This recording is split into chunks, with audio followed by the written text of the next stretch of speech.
This is the Real Estate Shop, where each episode will bring you a top industry expert to share their current programs or projects that are making an impact in our communities today. Be sure to check us out on Spotify and Apple Podcasts. In this episode of The Developers, we had the privilege of tag teaming Ericka Keller, chairperson and CEO of Brooklyn-based Brownsville Builders Corporation, and LaShawn Allen Muhammad, executive director of Central Brooklyn Economic Development Corporation. Let's join in. So how did you get into the industry? You could walk us through your professional kind of maturation and how you became a leader. Good afternoon, everyone.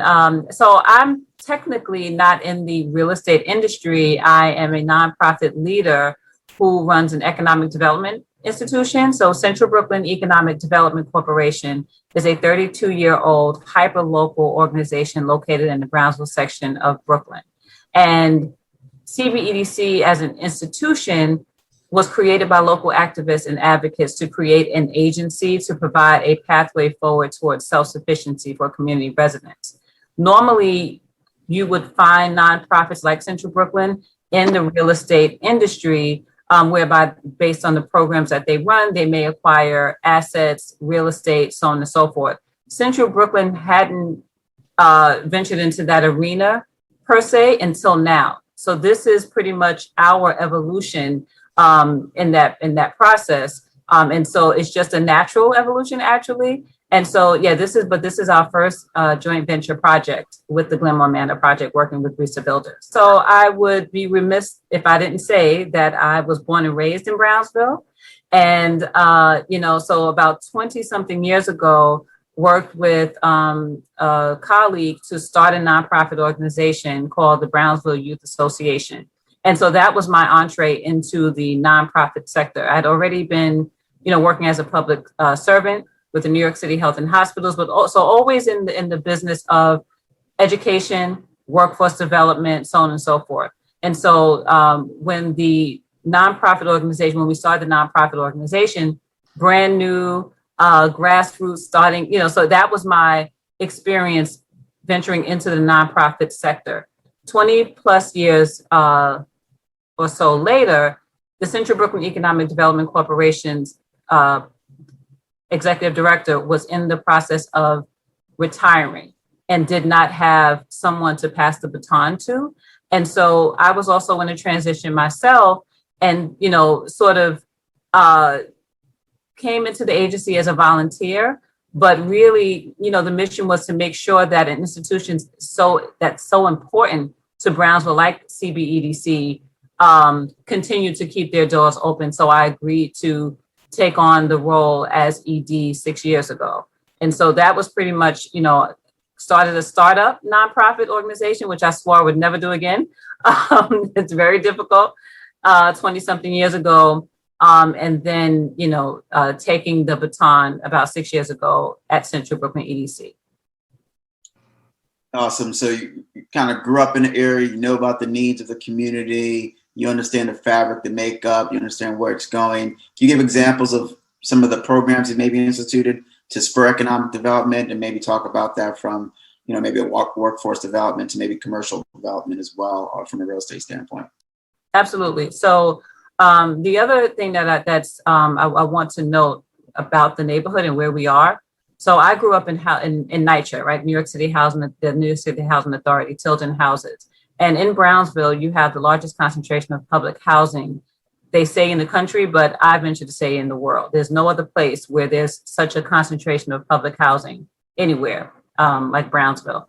So with that being said, I wanted to make sure that I highlighted that point because that's where I come from, right? So I was fortunate to participate in a workforce program at 20 years old where we were through NYCHA, where it was a youth development program, and we went to school one week and we worked another week just to get experience working within the system.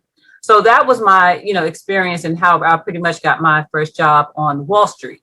So, and I say that to say, your experience is really important and what really drives what you do moving forward. And so the programs that we are running right now out of Central Brooklyn, we have an adult literacy program where we help community residents with, obtaining a second opportunity to obtain their high school equivalency diploma.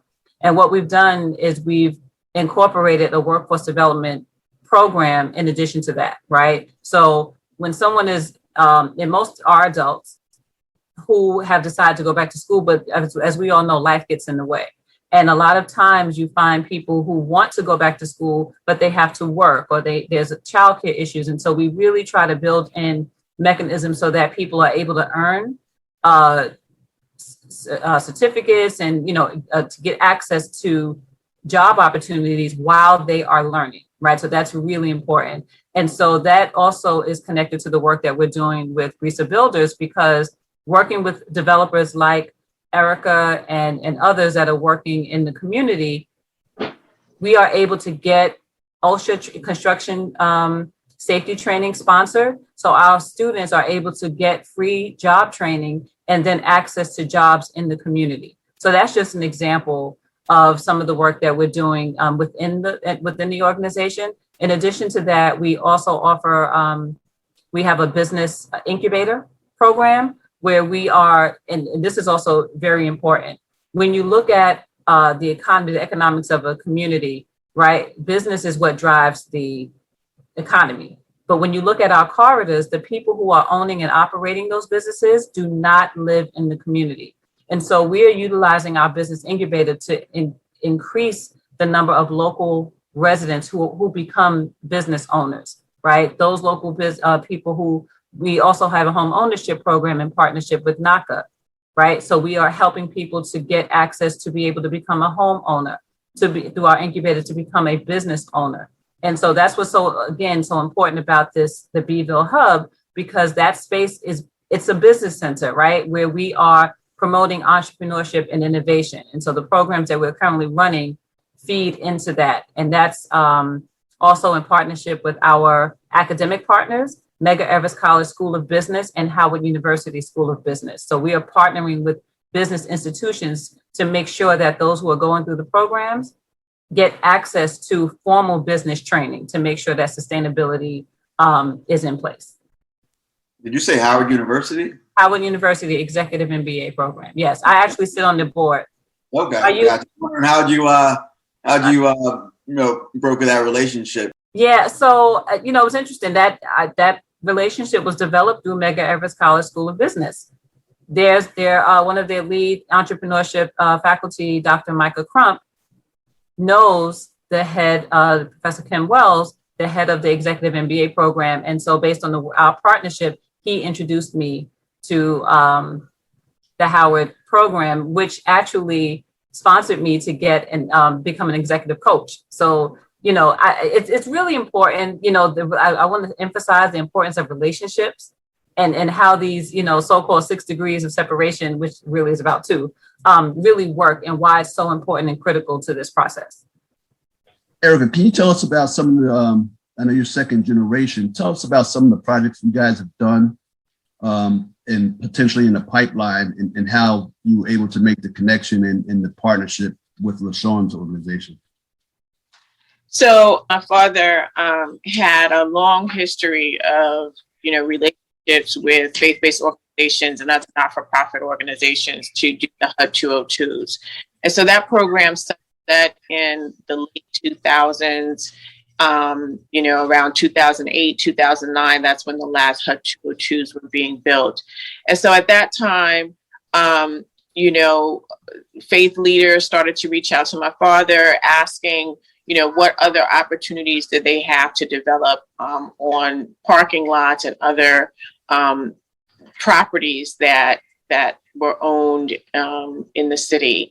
And so, New York City under Mayor Bloomberg changed the tax laws so that churches that could no longer prove that they were using their property for religious purposes were then subject to taxation by the city. And so at that point, there was a real push, and many of the properties in that period between 2008, 9, and 2012-13, many of them fell into arrears in reference to taxes and such. And so, when I joined the organization in about 2012, there were a number of churches stopping by the offices every day to have conversations with my father for recommendations on how to deal with tax issues or other issues of certificates of occupancy, which are also things that challenges that faith-based organizations face here in New York City. And so it was a perfect storm in that. De Blasio ran on an affordable housing ticket and was, promoting faith-based organizations that were in distress and some that were not, to really, offer their properties for affordable housing. And so I think what worked was that we had relationship again in the community, and they were asking for help. And so we formalized that process in that I was an educator, right? And I was a principal before joining the family business. And so I said, we need to organize this in a way that we're providing information, not on a one-off basis, but on a more comprehensive scale, and in a way that makes sense, that we're not talking developer language necessarily to a pastor who may or may not have had those experiences, but we're talking in a way that is understandable to the church leadership and whoever else is making that decision as related to the potential development of their properties and how that would benefit the sustainability of the organization in reference to the programming and other things that churches provide for the community. And so we, started holding voluntarily a monthly forum. We received support from the borough president, Eric Adams, who at that time assigned his staff to provide technical assistance in reference to zoning analysis and surveys of, the borough of Brooklyn, which is known as the borough of churches. There's a church every other storefront on some blocks in the borough. And so we were able to really, work cohesively, use relationships, political support. And out of those endeavors, there are approximately, 1,200 units of affordable housing that are going up around the city now or have been completed through those efforts of educating faith leaders on how they can use their property. And in most instances, these were churches in the African American community, because many of them were independently run churches, like Baptist churches tend to be, some of the Pentecostals, some of them were of higher hierarchies or higher organizations, but they usually have structures in place that can provide those types of support. And so we were able to, again, give that education, give the support, the technical assistance to help these churches, in many instances, again, distressed properties be utilized for the overall benefit of the community. And, that's been our most, I think, important service. We are a developer, and developers sometimes get a bad rap, but we have always been very grassroots and very connected to the community, and very much wanting to use the government programs that are supposedly there to provide supports to the next level, to really use it in the way as such. I think over the years and historically, they have become barriers of economic mobility, and for African American people in particular, and not the doors of opportunity upon which they were first created. As LaShawn mentioned, there is a very high concentration of public housing in Brownsville, but years ago in specific areas in Brooklyn, these were areas where you saw immigrant families coming in, staying there for a while, and being able to move out and purchase properties and such. Unfortunately, as African Americans then were able to come in and take advantage of those opportunities, there wasn't that same push forward. And so even myself now, in looking at the low-income housing tax credit program, I'm evaluating the work that we do, and I'm saying, is the narrative the same 8 years ago that I have today, and probably not. And that is because I was a strong advocate for deep affordability. 60% AMI and below is what you need for a 100% tax credit project. However, I recognize now that that might not necessarily be the most opportunistic way in which to utilize that program to provide affordable housing so that people are not spending more than a certain amount and can use their economics for other measures, right?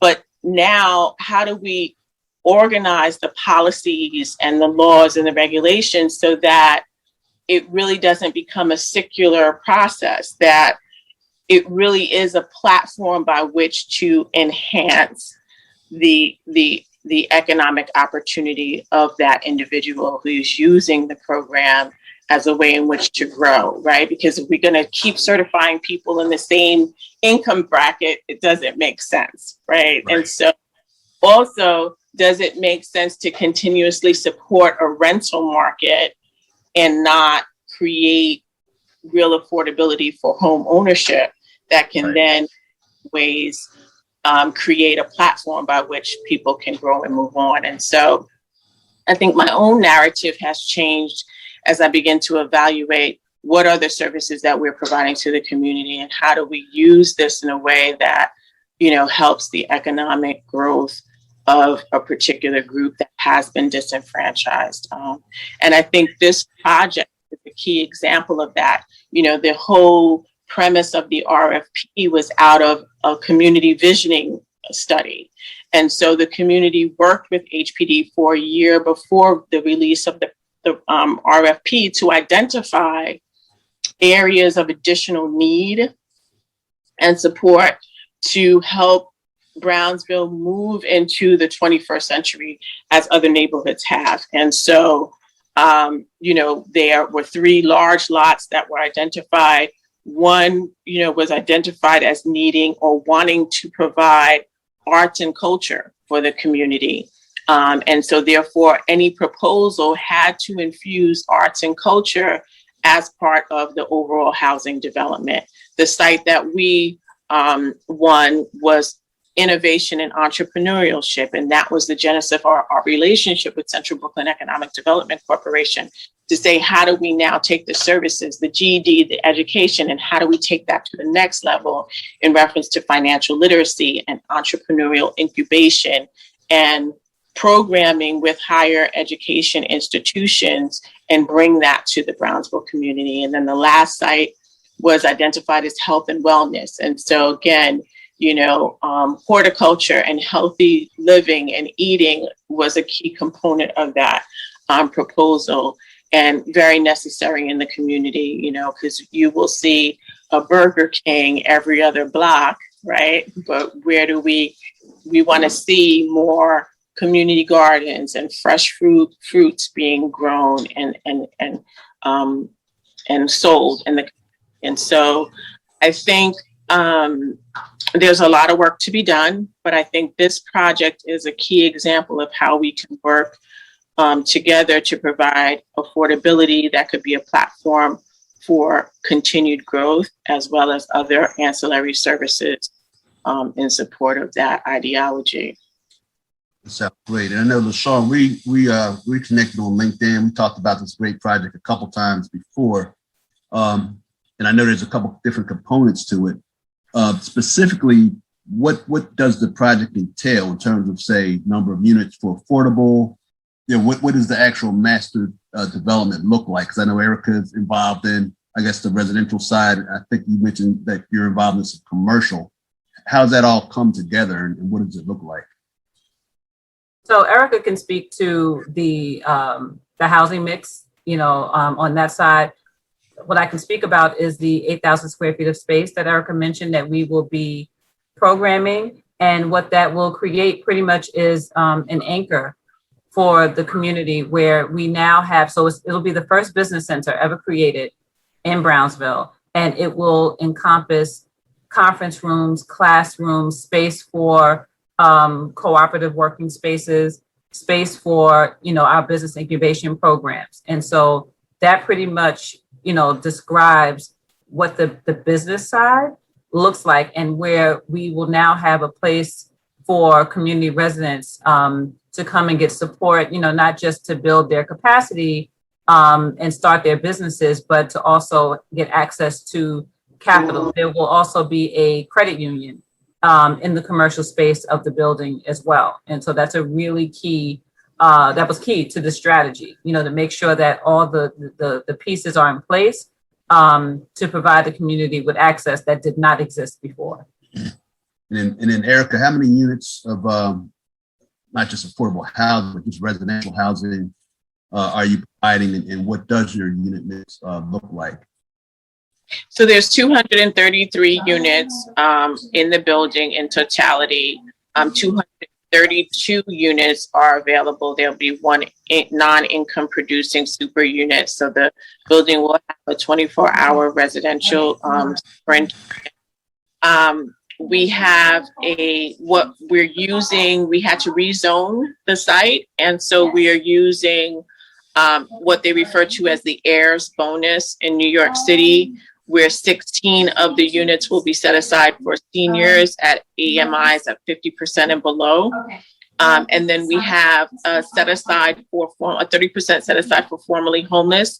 So 70% of the 70 units will be for single adults and young adults with families. And so we have what they refer to as a 15-15 subsidy award from New York City's Human Resource Administration to support those tenants, as well as all of the tenants in the building. So because of that, we will have a full-time social worker on board, a caseworker.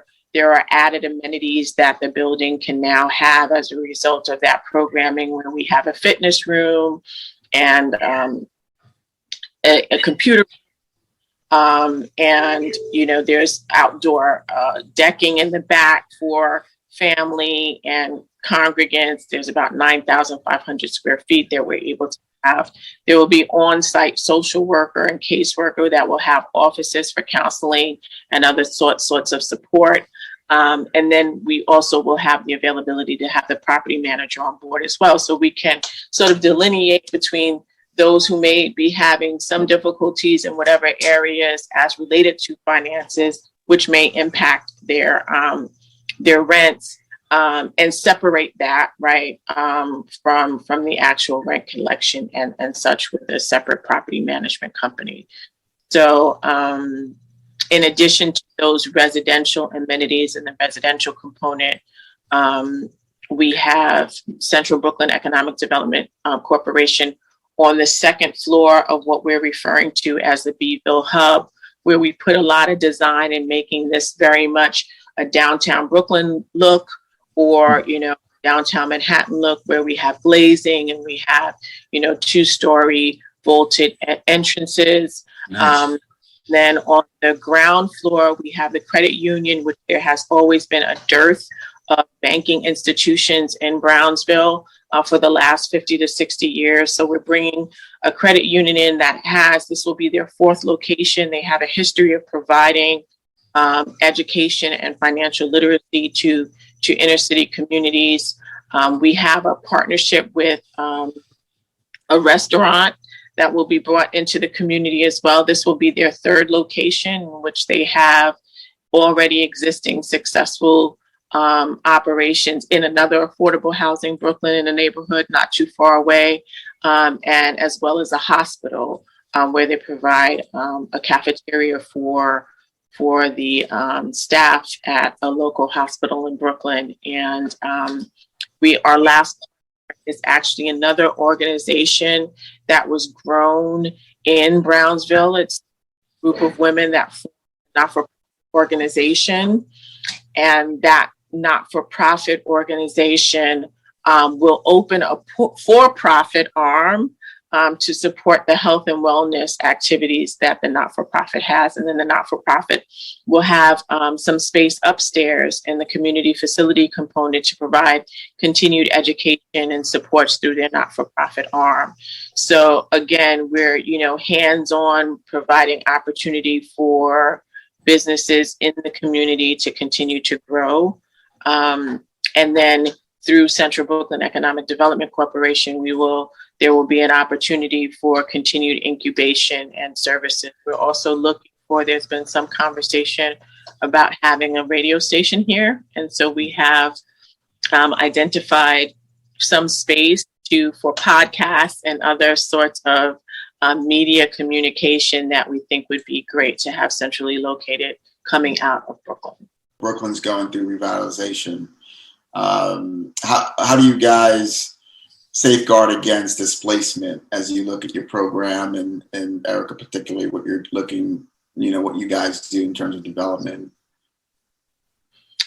So LaShawn and I chuckle a little bit because LaShawn and I have had, conversation about, gentrification, right? And that is technically considered a negative word. But that we have to think of it in a way of how do we look to the positive components of that and grow our neighborhood, right? Because in essence, it is a negative, right? It's a neighborhood property values being driven down so that it could be, reinvested in, so to say, at a very low valuation. And so we want to, but however, when it's driven down and people come in and purchase at a very low valuation, when they do make those purchases, then the outgrowth of that is to build the neighborhood back up. And you see, improvements in reference to the schooling and in reference to the policing and all the other social services. And you see interest of, you see the values start to escalate and you see interest in reference to businesses and such. So how do we capture the positive outgrowth of that very diabolical cycle so that you're not pushing people out, but they get the benefit of the improvements that are coming to a particular community that has been driven down over the years. And so it's a delicate balance from our perspective to ensure that there are affordable developments that are built in the neighborhoods that are being gentrified. And so it's very key we targeted specifically churches in, Central Brooklyn, in the Bed-Stuy area that we knew were being re-gentrified and gentrified, 5 years ago, 4 years ago, to say how important it is to offer affordability so that people who have been here when it wasn't so great to live in Brooklyn still have the opportunity to enjoy the amenities and the change that has been happening to this borough over the last, 10 to 15 years. So we were very strategic in trying to partner with churches. Some of it had been successful, some of it we weren't able to get done, but there's been other opportunities of such to develop and make sure that there is this balance that happens so that people still have an opportunity to benefit from the changes in the community. And so I think in that instance, it's very important to advocate for deep affordability and affordability in areas that we see have been targeted for gentrification and where gentrification has happened. Unfortunately, we didn't have those types of relationships in Harlem, where again, I think that same push needed to be made to ensure that there's a balance and that there's a range of, opportunity for people to stay as new people are going to come in, because once that process happens, it's very difficult to stop it in entirety. But I think there are ways in which you can, ensure that there's fairness in who will benefit from the improvements that are happening. Another approach from a political standpoint is there have been electeds that we are very close with who have put up barriers, who have decided that they are going to mandate that new developments have a particular levels of affordability to ensure that the people who live in the community can access those housing opportunities because they know that they have relationship, they have family, this is where they have been. And so we also support those endeavors as well. We don't want to say new people cannot come in, but I think there does need to be some protections in whatever ways possible in order to ensure that everyone, those who have been there, can benefit from the benefits that are happening for our community. Because, you know, better schools, infrastructure being worked on and attended to, safety, lighting, more policing, all of those things are things we want to happen for every neighborhood. And so if those things are happening, you want to make sure that the people that live there, when it wasn't good infrastructure, when it wasn't good schools, when there weren't, you know,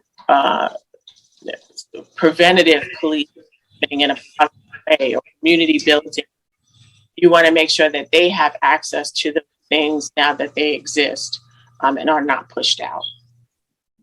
From a timeline perspective, where are you guys at in the development? Is anything scheduled to break ground or? So the pandemic has created somewhat of a backlog in which the city was already experiencing, because the mayor had run an affordable housing ticket. We had a number of projects ramping up over the last 8 years. So we were already experiencing a bit of more proposals than the city subsidies really exist to support. Yeah. And with the pandemic hitting, that just sort of compounded it. So a few projects that were slated to close last year and even the tail end of 2019 were pushed 2020. And then with the pandemic, they've been pushed 2021 and 2022. Yep. So we're experiencing backlog. We do have probably about 500 units between Glenmore Manor as well as some other projects that are slated to close within the next 18 months. And then on the tail end of that, in terms of projects that are completing construction, we were pretty much able to keep construction going through the pandemic because affordable housing was considered an essential construction. However, the ancillary support services that we need, there was some slowdown in reference to forest and people actually getting ill and such. But there's been volatility now in reference to the market where, you know, kitchen cabinets were delayed in terms of manufacturing and being able to install them. And, you know, the utilities are a big issue here because there's a backlog in New York. So we actually have a building waiting for 197 residents. We actually have a TCO, but we do not have permanent power. And so we cannot move tenants in until power. And as you know how important that is for a LIHTC, that once you have TCO, to get those tenants in the building. So, wow. Yeah, interesting to keep it moving and to keep people, keep this properly governed process. Yeah, that becomes a tax credit adjuster issue with the whole timing of the folks coming. Exactly. Yeah, yep. It's the reason why I don't have too much hair.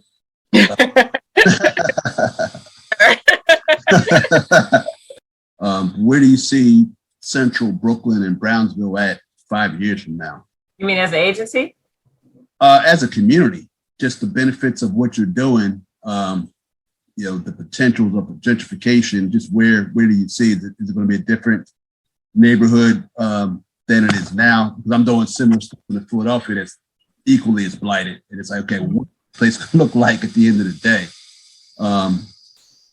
It's interesting. I also chuckled around the word gentrification. Actually, Ericka, myself, Nia Rock, forget which bank, I'm sorry, she's a banker, and Valerie White from LISC were all part of, and Dion Grayman from We Run Brownsville, we were all part of a panel discussion, and the topic was redefining gentrification.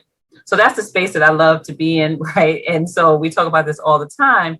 And Central Brooklyn in 5 years the landscape will look very different. You'll see more buildings like this being built. But if we have anything to do with it, right, which we will, you will see the people, as Ericka mentioned, who currently live there in these spaces, working, living, prayerfully laughing, right? And not being, having a real quality of life. And that's what we really want to, make sure that this work that we're doing will move the needle on poverty. You'll see more people employed. We're doing a lot of work around the supporting the workforce, as I mentioned earlier, with the OSHA training, the trades training. And so working with our community board, and I have to state this, I know we were wrapping up, but we are literally building the infrastructure in the community that needs to be in place to make sure that community residents are not displaced. So working with our local city hall, what we like to refer to Community Board 16 in Brownsville so they've created a structure where now Central Brooklyn as an agency is working with all of the developers to create community benefit agreements to ensure that there is funding available to support the training. We also have now been supported by foundations. So we get funding from Robin Hood through the Economic Mobility Labs initiative that is supporting the work that needs to happen to build the pipeline for the people who will be served by the Beeville Hub, right? And we actually call it the Brownsville Hub Cooperative. That's nice. Critical, right? And as well as we're getting support from the New York Women's Foundation, supporting our entrepreneurship efforts specifically around women. And all of this, work we will see the impacts 5 years from now. And the last thing I wanted to say is regarding the work and how Ericka and I began working together. Ericka mentioned that there was this process, a year-long planning process, right? And towards the end of that process, nonprofit organizations there was an event where we had the opportunity to meet with all the potential developers. And you could literally, as a nonprofit, be part of anybody's application, right? It's like, try to get in where you fit in. And I was adamant. Ericka was the only Black woman developer within the whole group of people who was planning to submit a proposal. And she was the only person that we wanted to work with. That was intentional. I'm saying that as an example. We are very intentional about this work and what we're doing and creating the strategy to make sure that we are successful. No, I thank you for the opportunity to have this conversation. And I just look forward to the continued evolution of low-income housing tax credits so that it really brings about economic empowerment, particularly for people of color. Yep. So pleasure to meet all of you. Content they can't get anywhere else.